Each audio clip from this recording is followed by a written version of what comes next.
feeling like a queen giving orders. "While everyone's here," she whispered to my dad, "tell your son to go change the locks at her apartment." The clinking fork stopped. My brother didn't question, just stood up and left like it was normal to break into your sister's life on her birthday. For an hour, laughter turned into whispers. Then he came back pale as the tablecloth shaking. "Mom, there's something," he said. Her smile vanished. My stomach dropped. Whatever he saw at my apartment wasn't supposed to be found. When people talk about family, they picture warmth. Birthday candles, laughter, hugs that mean something. Mine always looked the part. Perfect smiles in Christmas photos, matching sweaters, polite small talk about vacations and promotions. But behind that, everything was a performance. My mother, Mrs. Reeves, was the director. My father, her silent investor, and my brother Nathan, the star of every act. Since I was little, I knew my role.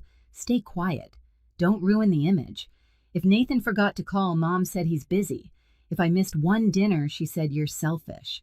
Somehow, every flaw became mine.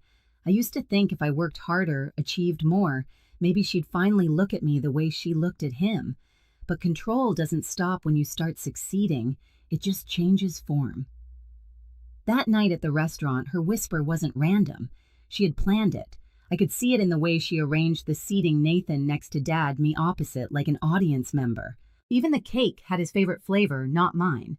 And when she said, "While everyone's here," she wasn't just talking about convenience. She wanted witnesses. She wanted power. Dad didn't question her either. He never did. Decades of keeping peace had turned him into an echo. He muttered, "Do it after dessert," like it was a grocery list. My brother nodded, eager to please, eager to obey.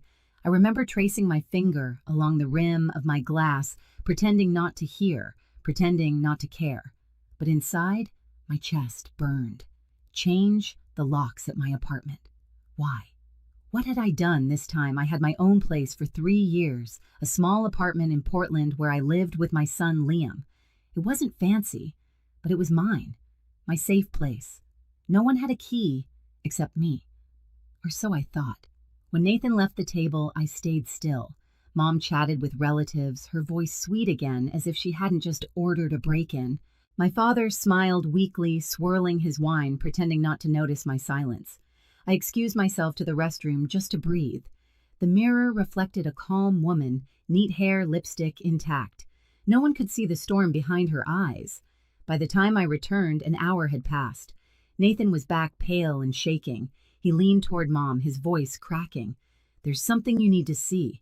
Her expression stiffened. "What do you mean?"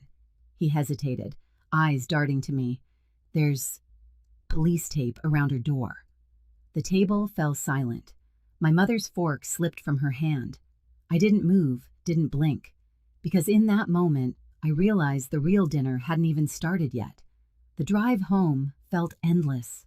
Street lights flashed over the windshield like heartbeat monitors, steady but cold. My phone buzzed nonstop, Mom, Dad, even Nathan, but I didn't answer. The city outside looked normal, but I could feel something shifting, something that wouldn't go back to the way it was. When I pulled into my apartment complex, 2 police cruisers were parked near the entrance. Blue and red lights pulsed against the brick walls. My stomach twisted. I barely remember getting out of the car, just the sound of gravel under my heels, and a uniformed officer stepping toward me. "Ms. Reeves?" he asked. "I'm Officer Grant. Are you the tenant of Unit 214? Yes." "What's going on?" He checked his notes. "We received a report of a break-in. Your door was forced open, but nothing appears to be stolen. We've sealed it for investigation." I blinked, trying to process. "A break-in? Who would?" He paused. "Do you know anyone who might have a copy of your keys?" My throat tightened. "My brother Nathan Reeves?" The officer glanced up sharply. "And why would your brother have your keys?" I hesitated. "Because my mother told him to." He stared at me for a moment, pen hovering. "Told him to do what? Change my locks." He exhaled through his nose, writing something down. "That's quite an instruction." "I didn't give permission," I said quietly. He nodded. "We'll review the building footage. You should stay with someone tonight." But I didn't move. I couldn't, because through the cracked door I could see my living room. Nothing was destroyed, nothing missing, except the feeling of safety. And then I saw it. The photos of me and Liam on the wall had been turned face down, one by one. "Officer," I whispered, "those photos." He stepped closer, flashlight sweeping the room. On the coffee table lay a single white envelope. He handed me gloves. "You should open it." Inside was a short printed message. "Tell your mother the truth always finds its way home." My fingers trembled. Grant frowned.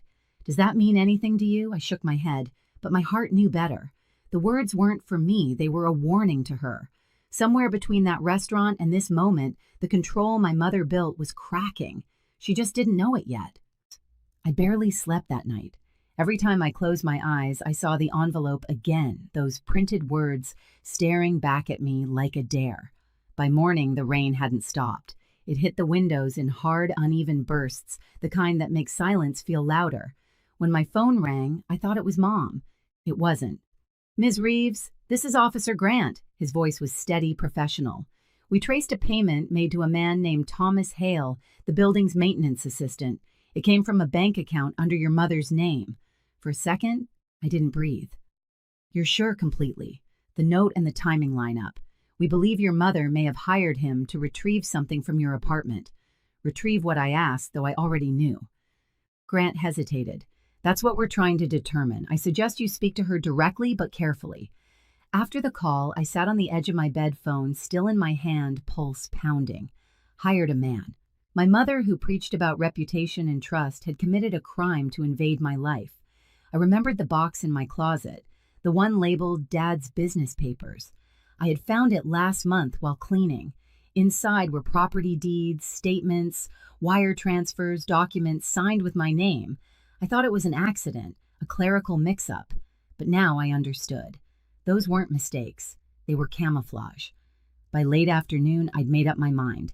I texted her dinner, my place. 7 p.m., no games this time. Her reply came instantly. "Fine, but be ready for the truth." When 7 came, the knock was light, deliberate, just like her. My mother stepped in, perfume and confidence filling the room. "You shouldn't have involved the police," she said. I crossed my arms. "You shouldn't have hired a man to break into my home." Her lips tightened.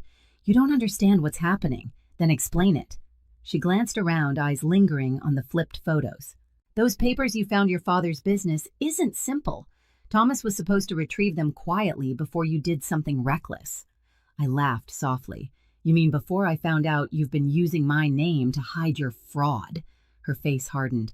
"Watch your tone, Evelyn." But this time I didn't lower my voice. "No, Mom. Watch yours." Thunder rolled outside like the sky had been waiting for her to show up. Rain streaked across the window, sliding down in crooked lines that caught the light from the street lamps.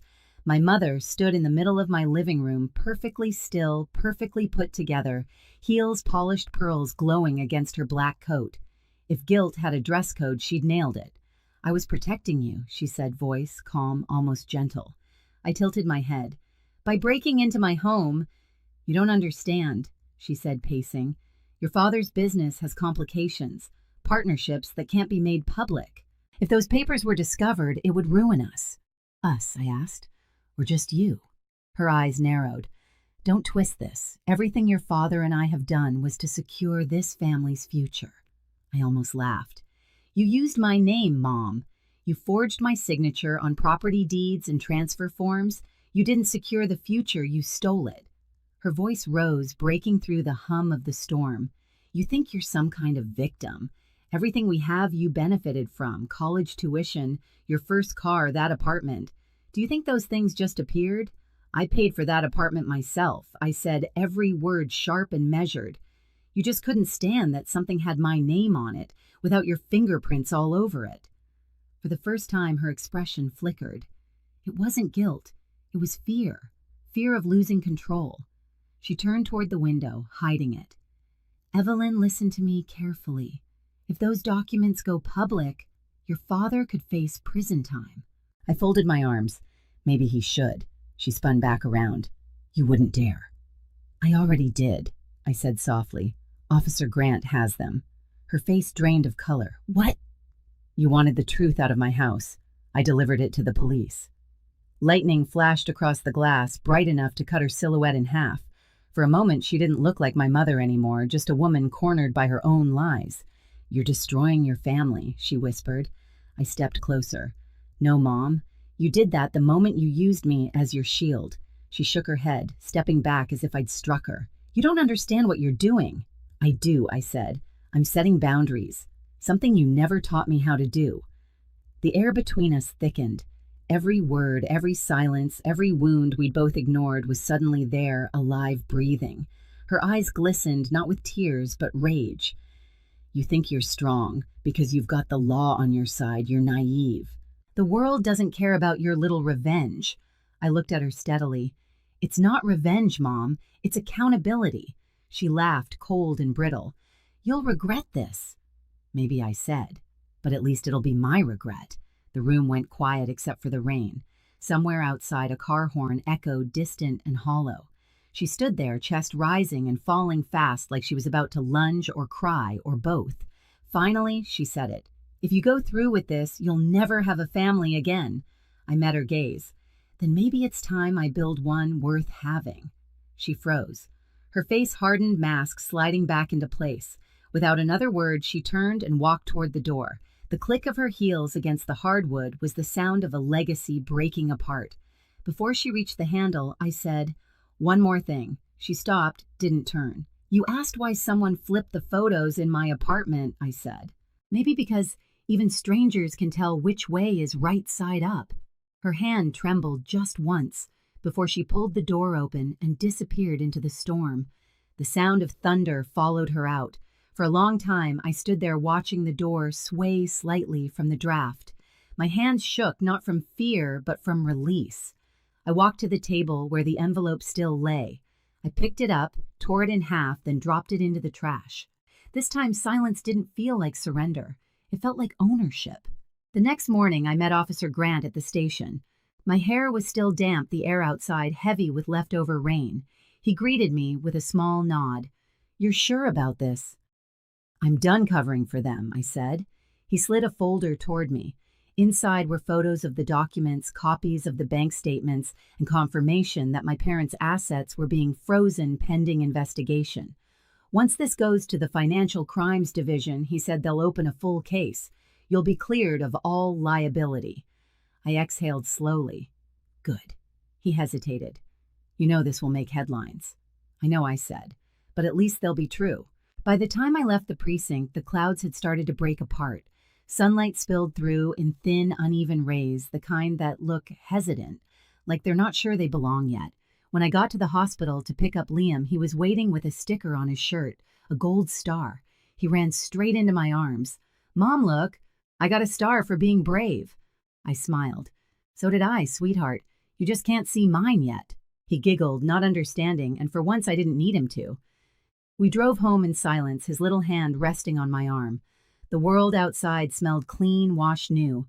When we got back, I made pancakes, the kind he liked with too much syrup and not enough patience. He talked about school, his friends, how he wanted to build a rocket in the backyard. And for the first time in years, I didn't feel like something was chasing me. There were still calls I hadn't returned, messages from reporters I didn't plan to answer. Let them talk. The truth didn't need my permission anymore. That night after Liam went to bed, I stood by the window again. The city lights blinked in the distance, reflected in the rain still clinging to the glass. I thought about my parents not with anger this time, but clarity. They taught me the difference between love and control, between loyalty and silence. And somewhere between their lies and my truth, I'd finally found myself. The next morning, I walked into the post office with one final envelope in my hand. Inside were the remaining documents linking my parents' offshore accounts. No note, no message, just the truth. When I sealed it, I whispered, "This ends here." Outside, the air was bright, cool, honest. I turned toward the street where my car waited, and for the first time, I felt something I hadn't felt since childhood: peace. News travels fast when scandal smells like money. Within a week, every local outlet had picked up the story. Prominent couple under federal review for identity fraud. My phone lit up nonstop. Journalists, lawyers, relatives pretending to check in. I didn't answer a single one. The world could speculate all it wanted. I was done explaining myself. The apartment was quiet now. The flipped photos had been rehung, every frame straightened. Liam's laughter filled the space where fear used to echo. Sometimes late at night, I still caught myself expecting the phone to ring with her name on it. But it never did. Not out of guilt, out of shame. Dad resigned from his company the same day the investigation became public. The firm released a one-line statement about health reasons. Mom vanished from her social circles, her charity events, her book club. For a woman who lived off appearances, silence was the only punishment that fit. Officer Grant called a few days later. "You've been fully cleared, Ms. Reeves. The case is moving forward." "Thank you," I said, "for believing me." He paused. "You didn't need me to believe you. You just needed to believe yourself." After we hung up, I looked around my living room, the same one that had been invaded, violated, reclaimed. The air felt lighter, like the space itself was breathing again. I poured a cup of coffee and opened the window. Outside, the city sounded alive. Horn's footsteps, the soft hum of a place that didn't care who you used to be. That weekend, I invited a few friends over for dinner, people who had stayed when everything fell apart. We didn't talk about my parents. We didn't have to. Nana raised her glass and said, "To freedom, and to never apologizing for protecting yourself." I smiled. I'll drink to that.